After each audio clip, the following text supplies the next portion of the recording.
ದರ್ಶನ ಹಿಂದೆ ನಡೆದದ್ದು ಮುಂದೆ ನಡೆಯುವುದು ಎಲ್ಲ ತೋರಿಸುವ ಬೆಳಕು. ವಿದ್ಯಾ ಚೌಡೇಶ್ವರಿಗೆ ಇವತ್ತು ಕೋಟಿ ಪುಷ್ಪಾಚರಣೆ ಮಾಡ್ತಾ ಇದ್ದಾರೆ. ಸಾವಿರಾರು ಜನ ಭಕ್ತರು ಬಂದಿದ್ದಾರೆ. ನೀವು ನೋಡಿ ಕಣ್ತುಂಬಿಸ್ಕೊಳ್ಳಿ. ತಾಯಿ ಪವಾಡ ಇಲ್ಲ ಅಂದಿದ್ರೆ ಈ ತರ ಸಾವಿರಾರು ಜನ ಸೇರೋಕೆ ಸಾಧ್ಯ ಇರುತ್ತಾ? ಯೋಚನೆ ಮಾಡಿ ನೀವೇನೆ. ನಿಮ್ಮ ಕಷ್ಟ ಏನೇ ಇದ್ರು ತಾಯಿ ಹತ್ರ ಕೇಳ್ಕೊಳ್ಳಿ, ಎಲ್ರಿಗೂ ಒಳ್ಳೇದಾಗುತ್ತೆ.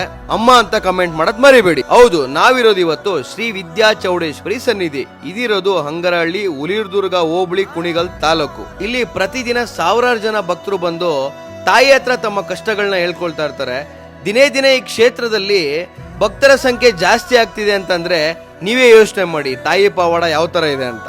ನಿಮ್ಮ ಜೀವನದಲ್ಲಿ ಕಷ್ಟದ ಮೇಲೆ ಕಷ್ಟ ಬರ್ತಾ ಇದೆ, ಮಕ್ಕಳು ಚೆನ್ನಾಗಿ ಓದ್ತಾ ಇಲ್ಲ, ಮದ್ವೆ ಆಗ್ತಾ ಇಲ್ಲ, ಒಳ್ಳೆ ಕಡೆ ಕೆಲಸ ಸಿಗ್ತಾ ಇಲ್ಲ, ಎಲ್ಲ ಇದ್ರೂ ನೆಮ್ಮದಿ ಇಲ್ಲ ಅಂದ್ರೆ ಒಂದ್ಸಲ ಈ ಸನ್ನಿಧಿಗೆ ಬಂದು ತಾಯಿ ಹತ್ರ ನಿಮ್ಮ ಕಷ್ಟನ ಹೇಳ್ಕೊಳ್ಳಿ. ಈ ಹುಣ್ಣಿಮೆ ದಿನ ತಾಯಿಗೆ ಕೋಟಿ ಪುಷ್ಪಾಚರಣೆ ಮಾಡಿದ್ರು. ಇದನ್ನ ಸಾವಿರಾರು ಜನ ಭಕ್ತರು ಬಂದು